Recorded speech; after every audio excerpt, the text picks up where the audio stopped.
Bismillahirrahmanirrahim. Assalamualaikum warahmatullahi wabarakatuh.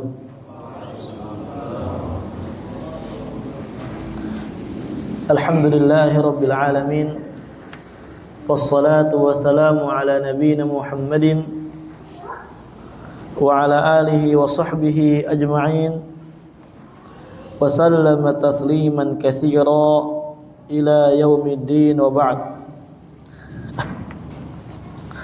Alhamdulillah, kita bersyukur kepada Allah Azza wa Jalla yang telah memberikan kita nikmatnya, yang telah memberikan kita limpahan nikmatnya, yang kalau kita hitung satu persatu daripada nikmat yang Allah Azza wa Jalla berikan kepada kita, niscaya kita tidak akan sanggup.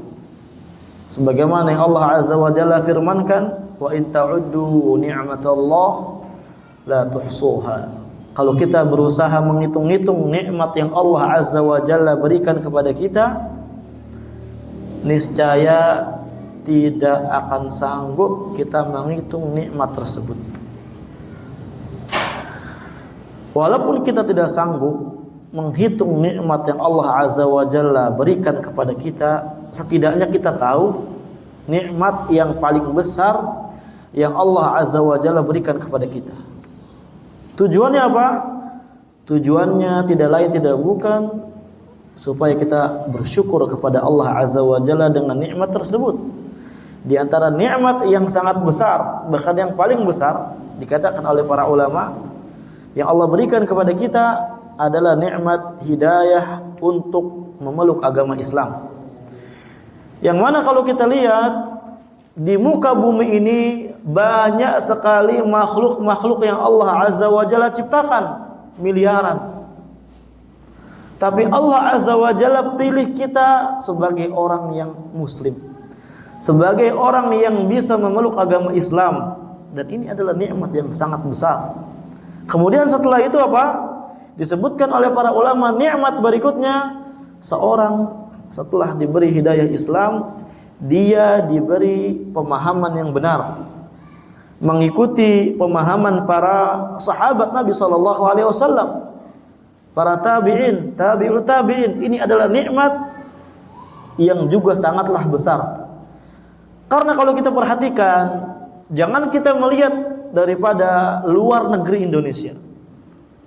Kita cukup perhatikan, kita cukup cermati orang-orang yang Islam, yang mengklaim diri mereka Islam di Indonesia, akan tetapi banyak dari mereka yang tidak paham apa itu Islam.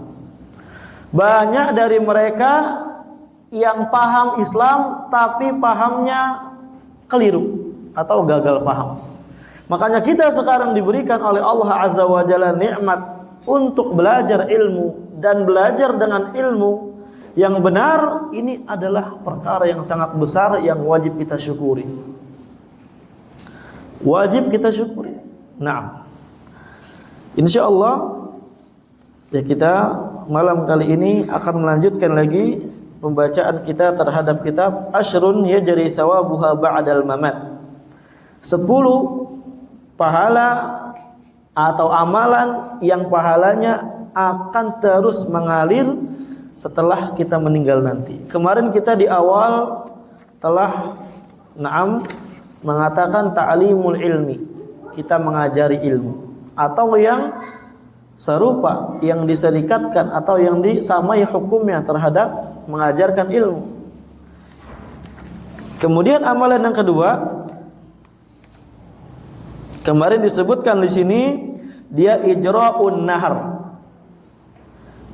Dia membuat saluran supaya sungai itu mengalir ke tempat-tempat di mana manusia tinggal, atau yang semisal dengannya.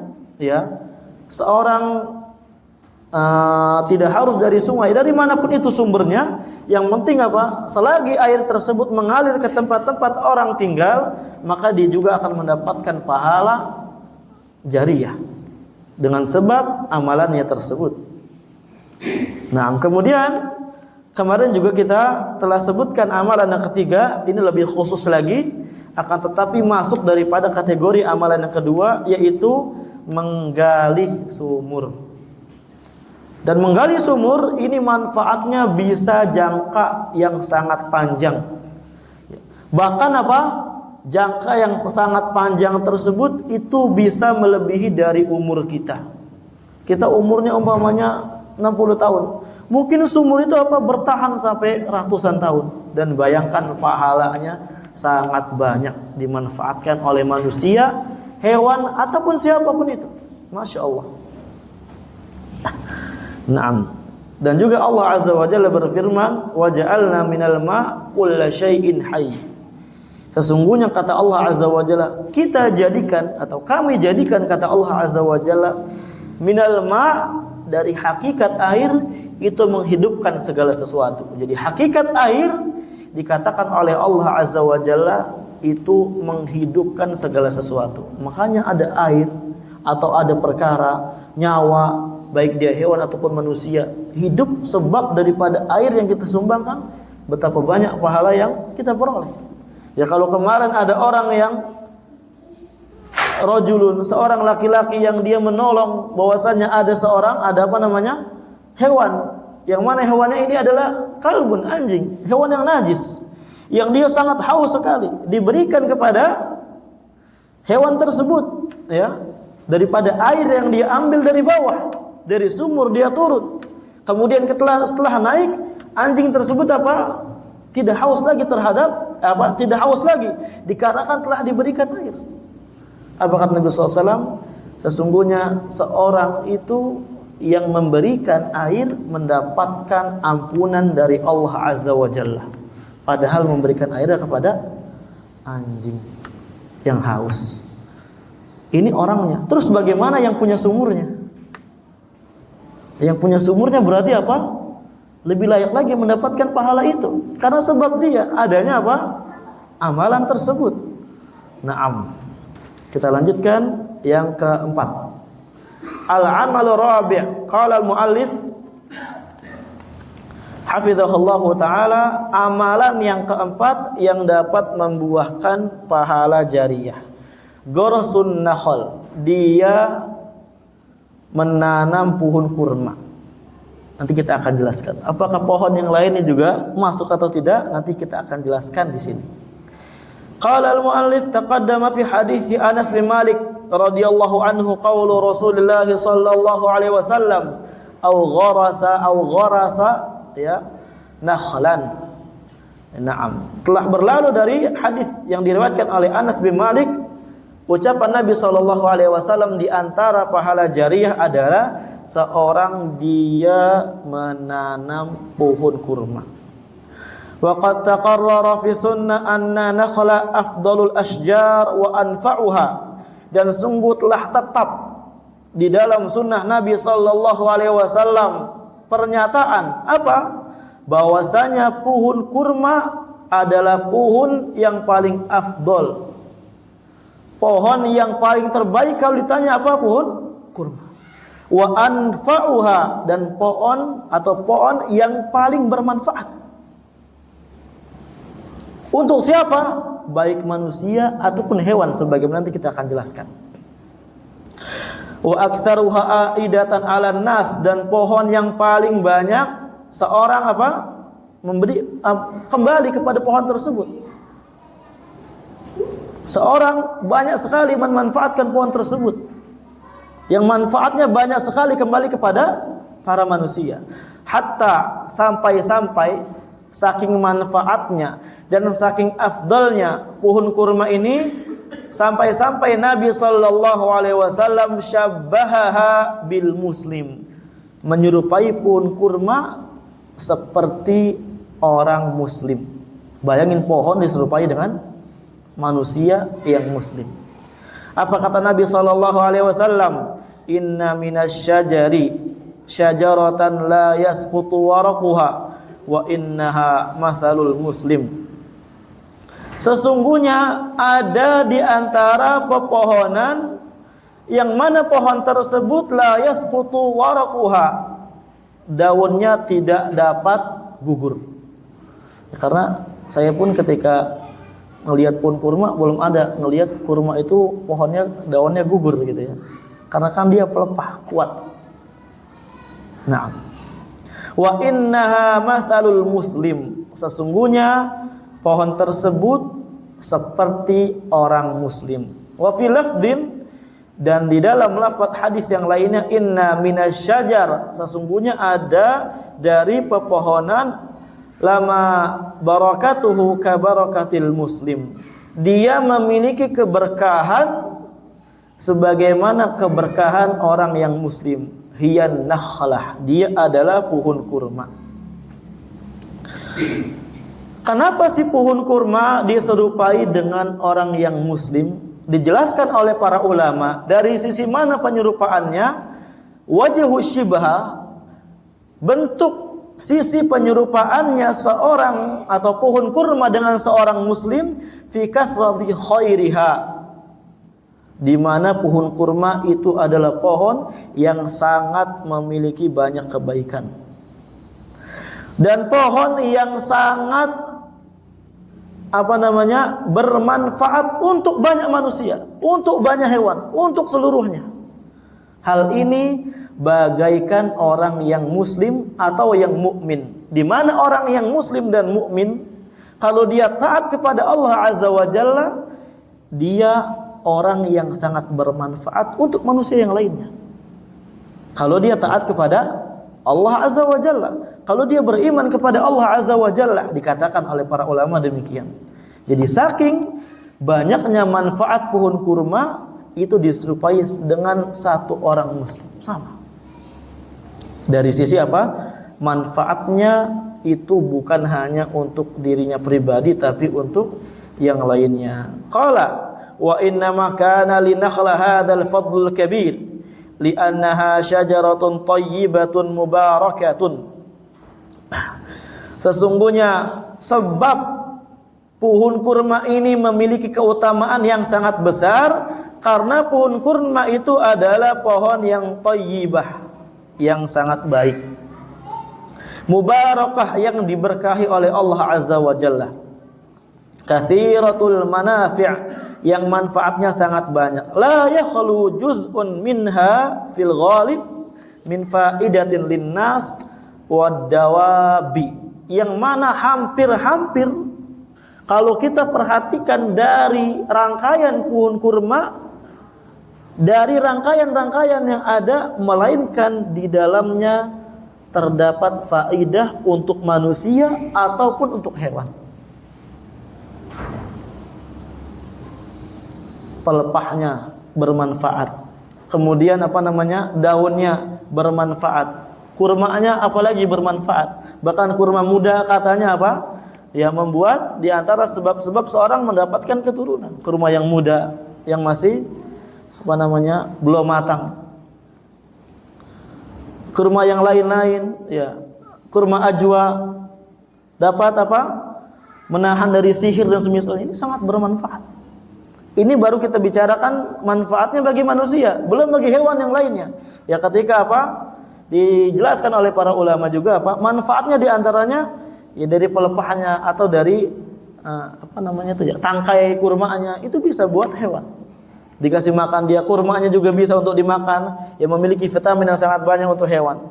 Wa yu'addu thamaruha min anfa'is thimar. Dan buah kurma itu dikatakan di sini adalah buah yang paling bermanfaat daripada buah-buah yang lainnya.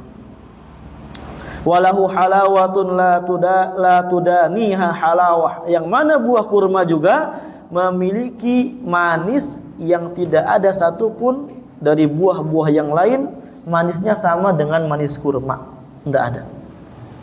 Wa kadzalika qalbuha wa huwal jummar.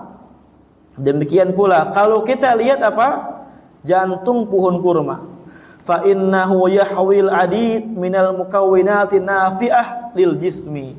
Sesungguhnya pohon kurma, jantungnya di dalamnya mengandung banyak komponen yang sangat bermanfaat untuk badan kita, untuk kesehatan kita. Wa kadzal hal fi sairi ajza'iha. Demikian pula dari seluruh bagian-bagian pohon tersebut. Sebagaimana kita katakan tadi, yastafidun nas minha, manusia mengambil manfaat darinya, wa yantafi'una biha fi buyutihim, mereka mengambil manfaat untuk rumah-rumah mereka di zaman dulu ya. Kalau di zaman sekarang wallahu alam. Di zaman Nabi SAW, ketika ingin membuat yang namanya atap menggunakan apa? Daun kurma. Ketika ingin membuat apa? Menggunakan daun kurma. Ajib. Wa kadzalika yaqulu Nabi SAW, demikian pula Nabi SAW bersabda, "Matsalul mu'min matsalun nakhlah, ma akhadta minha min syai'in nafa'aka." Naam.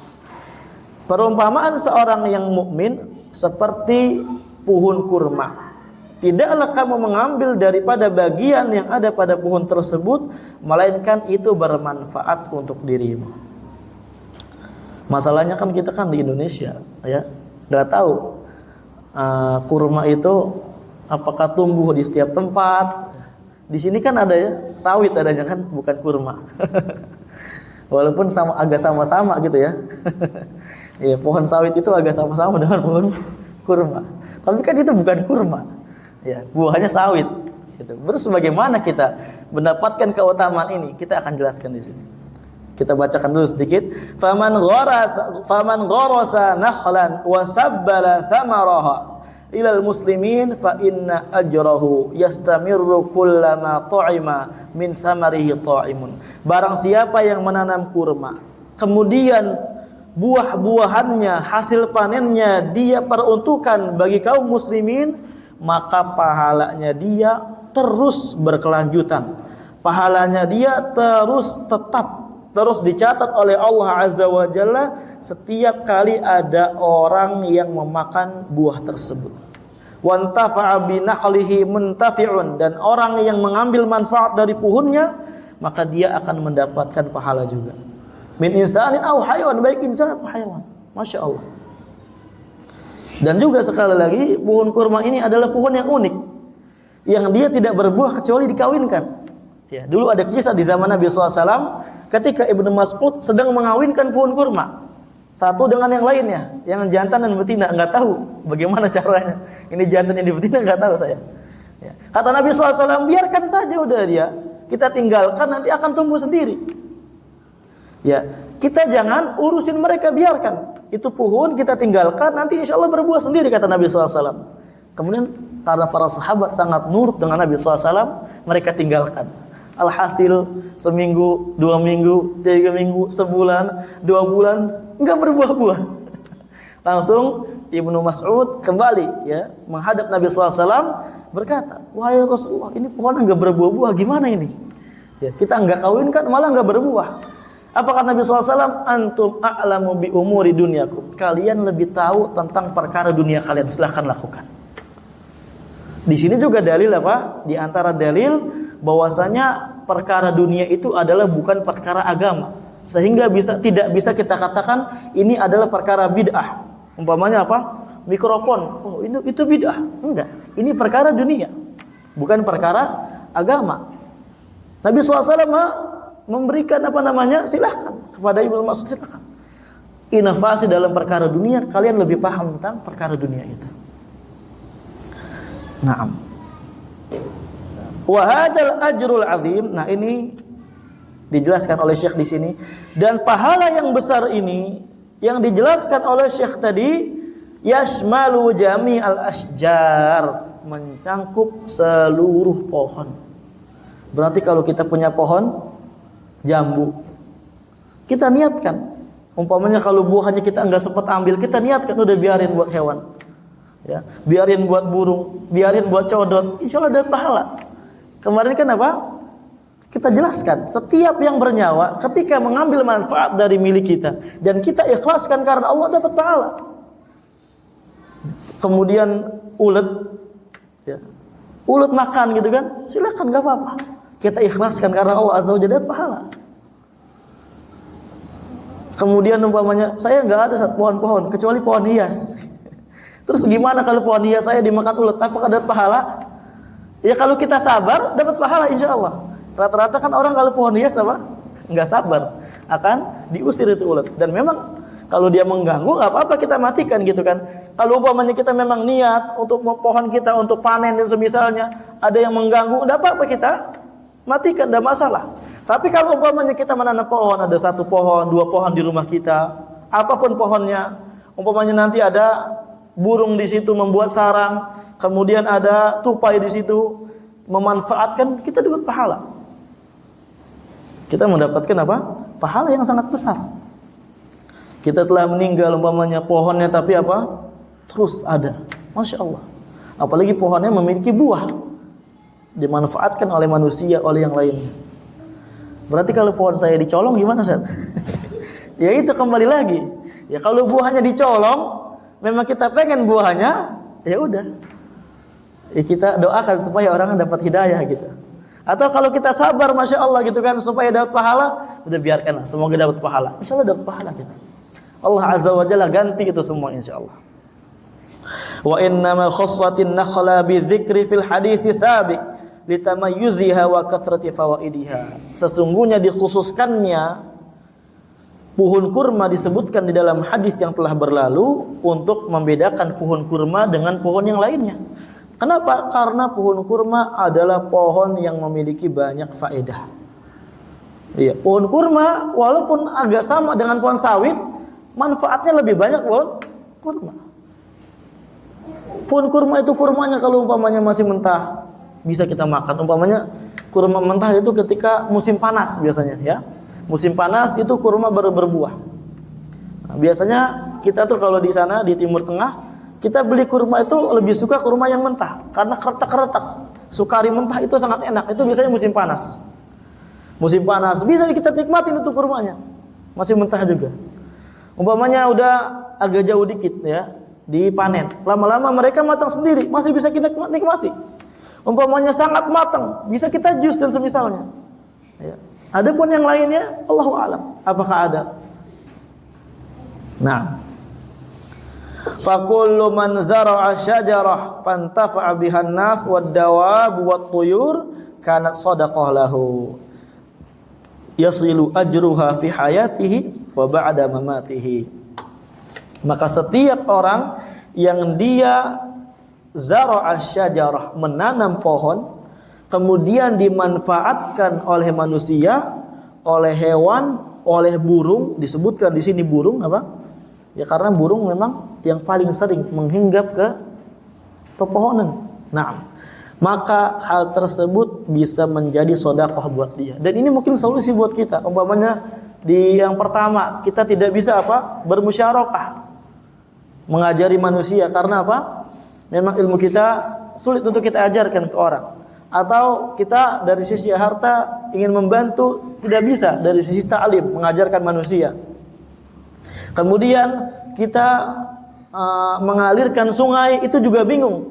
Kemana? Karena semua orang udah ada paralonnya masing-masing.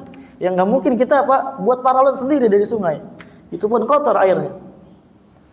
Kemudian kalau kita nggak sanggup apa untuk menggali atau membuat sumur, maka nggak masalah. Kita masih ada amalan yang lainnya. Nanam pohon. Yaitu kita menanam pohon. Nggak apa-apa kita tanam. Umpamanya kita punya lahan berapa meter, kita tanam pohon. Apapun itu pohonnya, insya Allah dapat pahala ketika ada yang memanfaatkannya. Yang penting kita niatkan. Nah, yang penting kita pilih juga pohonnya yang sekiranya dia apa memiliki umur yang panjang. Ini sekarang kita manfaatkannya gitu. Masya Allah. Kemudian yasilu ajruha fi hayatihi wa ba'da mamatihi. Maka ganjaran pohon tersebut yang dimanfaatkan oleh orang lain atau untuk dimanfaatkan hewan, itu pahalanya terus mengalir sampai kepada dia, baik ketika dia hidup ataupun setelah dia meninggal nanti. Nah. Qala Rasulullah sallallahu alaihi wasallam, berkata Nabi sallallahu alaihi wasallam, "Ma min muslimin yaghrisu gharsan." Tidaklah dari seorang muslim dia menanam sebuah tanaman, au yazra'u zar'an, atau dia zara'ah itu lebih tepat ke bertani ya, menani sebuah yang dia ingin tani. fayakulu minhu tayrun au insanun au bahimatun. Kemudian dari tanaman tersebut, dari pepohonan tersebut dimanfaatkan, dimakan oleh burung, au insanun atau manusia, au bahimatun atau hewan, illa kana lahu bihi shadaqah, melainkan bagi dia ini adalah sedekah. Ini kita manfaatkan, masya Allah. Ini amalan yang terkadang orang nggak tahu, gitu kan? Nanam pohon ternyata dapat banyak pahala. Bahkan sebagian orang punya pohon ditebang gitu. Ya kalau mengganggu nah masalah, tapi kalau nggak mengganggu, ahsannya, bagusnya nggak usah ditebang. Ini manfaat insya Allah. Nah, ini alhamdulillah berarti kita telah selesai amalan yang keempat, yaitu adalah kita menanam pohon-pohonan. Dan perlu kita ingat, mengamalkan amalan yang telah kita sebutkan ini harus kita niatkan karena Allah Azza wa Jalla. Karena sebagaimana kaidah yang telah berlaku di tengah-tengah para ulama, kaidah mu'tabarah, amalan itu dilihat atau terhasilkan pahalanya tergantung niatnya seorang. Kalau seorang dia beramal, apapun amalannya, tapi tidak ada niatnya sama sekali karena Allah, dia tidak akan mendapatkan pahalanya. Semuanya, mau perkara yang kita kira ini adalah mubah, gitu kan, seperti nanam pohon, kan mubah-mubah aja gitu kan, ternyata mendapatkan pahala, masya Allah. Atau kita sholat, atau kita sedekah dan semisalnya, wajib kita memiliki niat karena Allah Azza wa Jalla. Sebagaimana hadis dari Nabi SAW, innamal a'malu binniyat. Sesungguhnya amalan baru dianggap dan dicatat oleh Allah Azza wa Jalla pahalanya ketika ada niatnya. Kalau enggak ada niatnya, enggak dicatat oleh Allah Azza wa Jalla. Kita lanjut. Nah, semoga bulan ini selesai ya bukunya.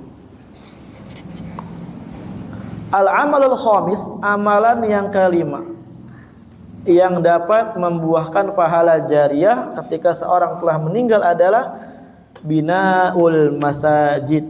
Dia memiliki kontribusi membangun masjid. Faqad taqaddama fi hadits Anas bin Malik atau Abi Hurairah radhiyallahu anhu qaulu Rasulullah sallallahu alaihi wasallam au bana masjidan, dan telah berlalu dari hadis Anas bin Malik dan Abu Hurairah radhiyallahu anhu, Nabi sallallahu alaihi wasallam bersabda, atau seorang dia membangun masjid, maka dia akan mendapatkan pahala jariyah. Fal masajid hiya ahabbul baqa' ila Allah taala, dan masjid itu adalah tempat yang paling dicintai oleh Allah Azza wa Jalla. Kama dallat alaihi nususus syar'iyyah, sebagaimana yang telah ditunjukkan oleh dalil-dalil syar'iyyah.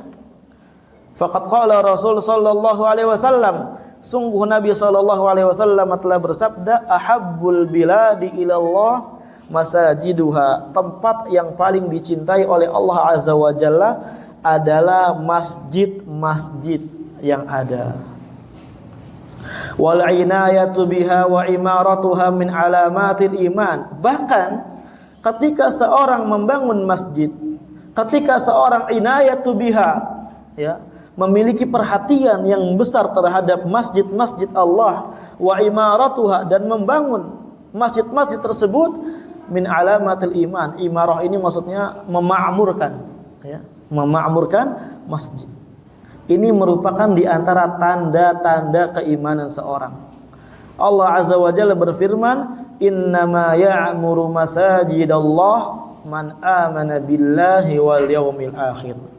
Sesungguhnya yang memakmurkan masjid-masjid Allah Azza wa Jalla itu hanya orang-orang yang beriman kepada Allah Azza wa Jalla dan hari akhir. Sekarang pertanyaan kita, apa makna memakmurkan masjid?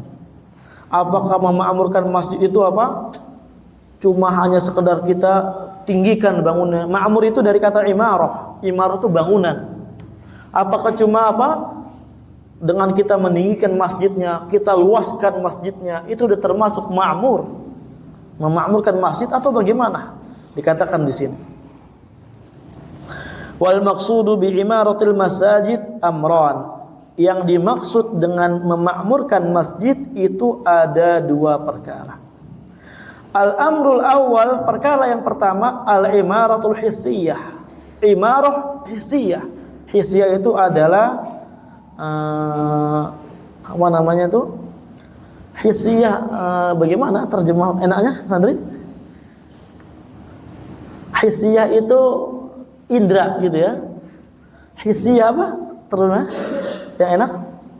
Bismillah.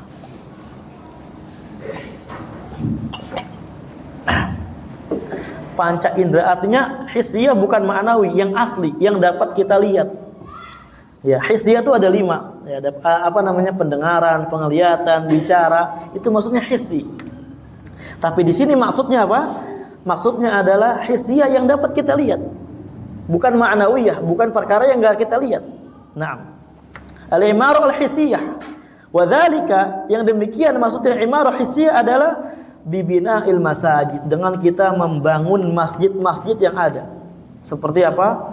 Ada pembangunan, ada namanya masjid yang ingin dibangun, kita berlaku atau namanya ikut andil di dalamnya, maka kita termasuk daripada ayat ini. Orang yang beriman kepada Allah Azza wa Jalla.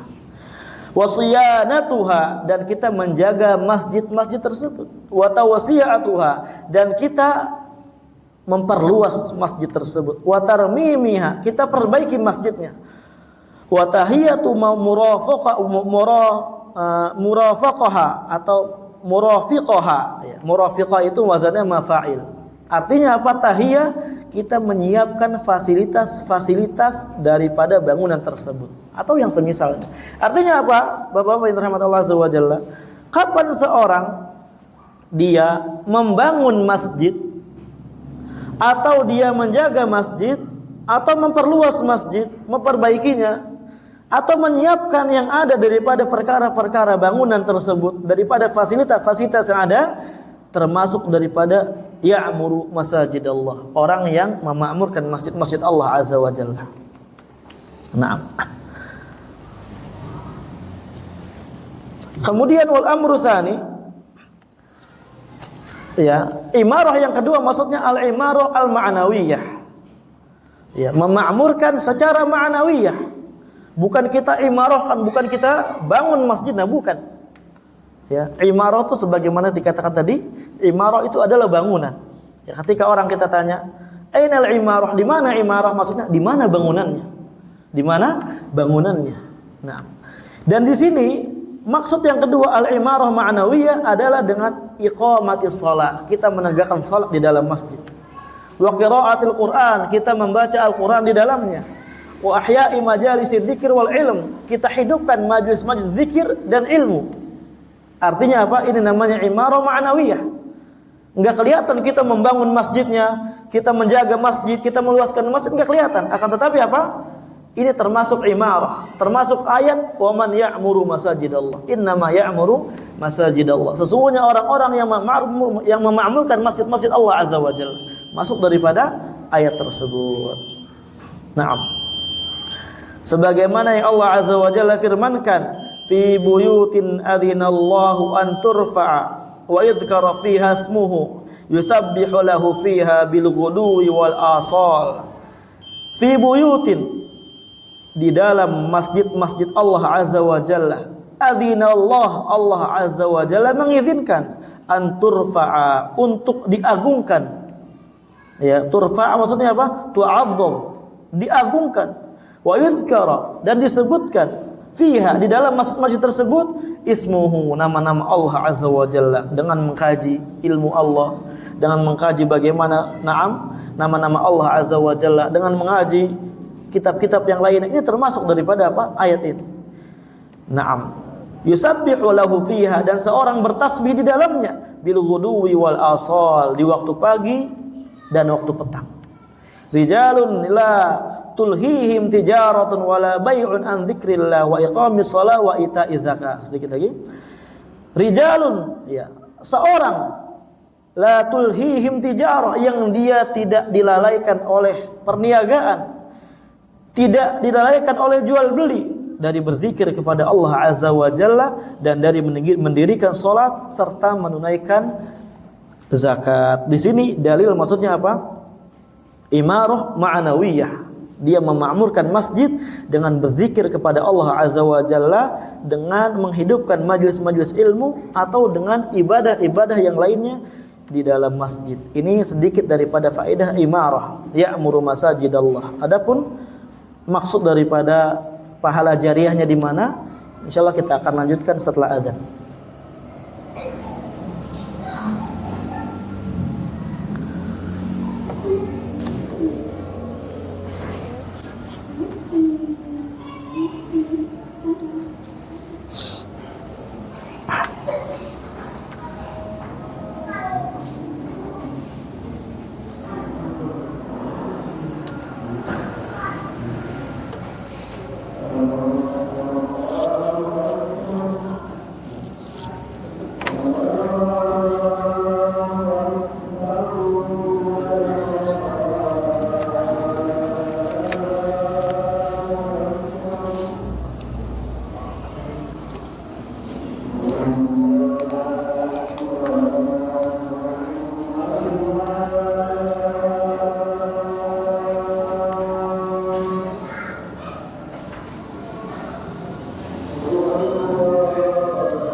Bismillah, alhamdulillah, wassalatu wassalamu ala rasulillah ba'd. Ya, semoga selesai amalan yang kelima ini.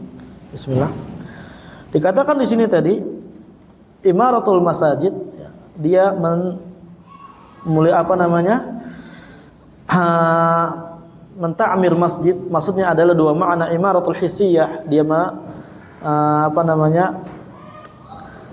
dengan membangun masjid-masjid yang ada, dengan dia melindungi masjidnya, dengan dia tawsiah, dengan dia tarmim, atau juga yang dimaksud daripada imarah juga imarah ma'nawiyah. Sekarang pertanyaannya, mana yang masuk daripada pembahasan kita, yaitu yang dapat menghasilkan pahala jariyah?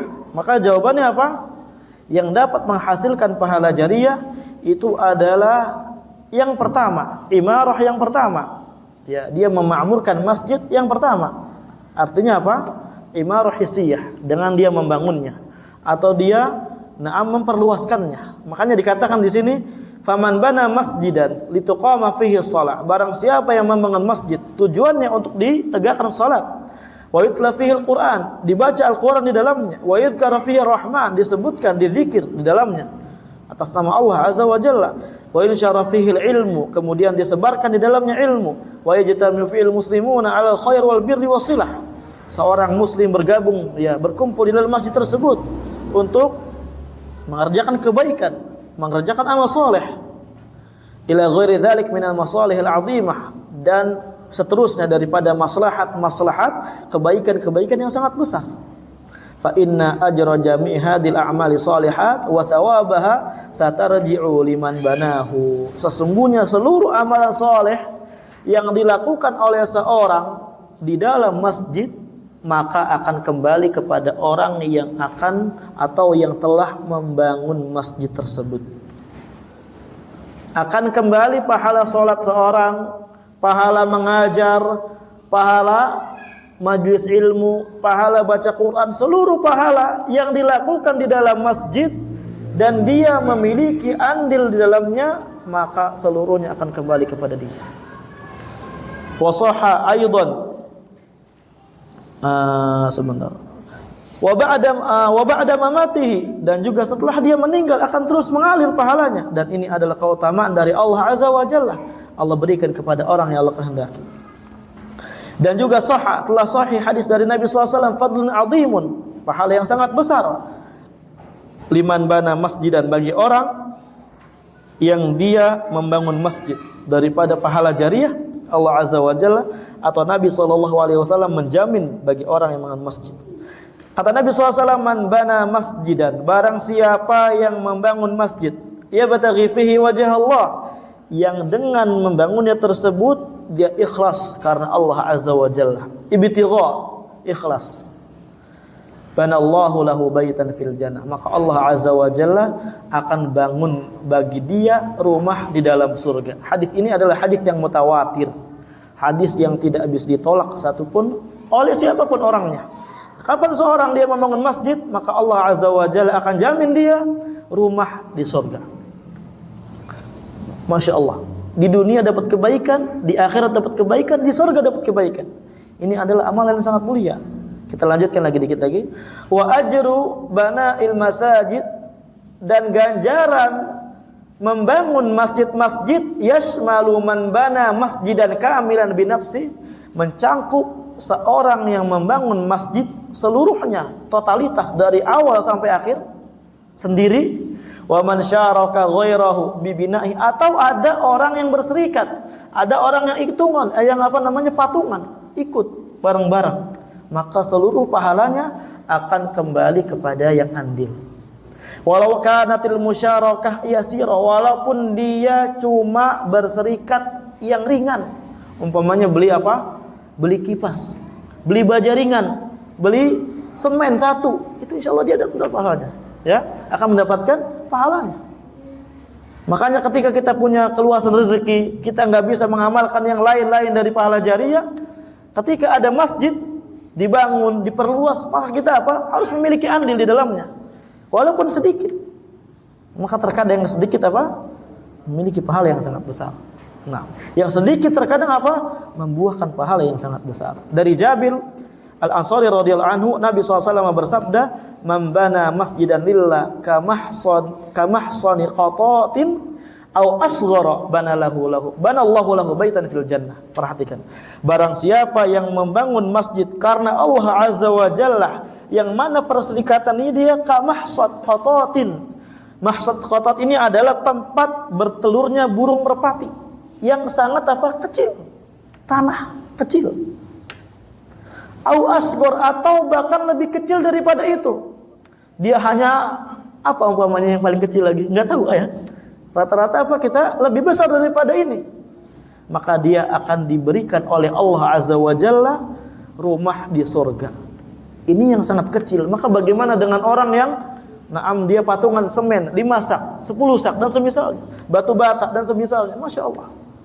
Seorang yang menyedekahkan tanahnya untuk dibangun ke masjid, ya, untuk dibangun majelis ilmu di dalamnya, masya Allah, sangat banyak sekali pahala yang dia akan peroleh. Belum lagi kalau taklim kayak gini, seorang mengamalkan ilmunya, seorang mengamalkan ilmu yang dipelajari di dalamnya, masya Allah, dari amalan-amalan tersebut apa? Akan didapat oleh dia, akan ngalir kepada dia. Karena sebab dia paham, sebab dia beramal daripada ilmu, karena adanya masjid sebabnya. Maka kata para ulama, al-musabbib lahu hukmul mubashir. Orang yang menjadikan sebab, dia juga adalah orang yang hukumnya sama dengan orang yang langsung melakukan. Ini kaidah dalam usul fikih dikatakan. Wallahu a'lam bishawab. Semoga yang sedikit ini bermanfaat. Insyaallah kita akan lanjutkan lagi pada pertemuan yang akan datang. Ila huna jazakumullahu khairan katsira. Subhanakallahumma bihamdik, asyhadu an la ilaha illa anta, astaghfiruka wa atubu ilaik. Assalamualaikum warahmatullahi wabarakatuh.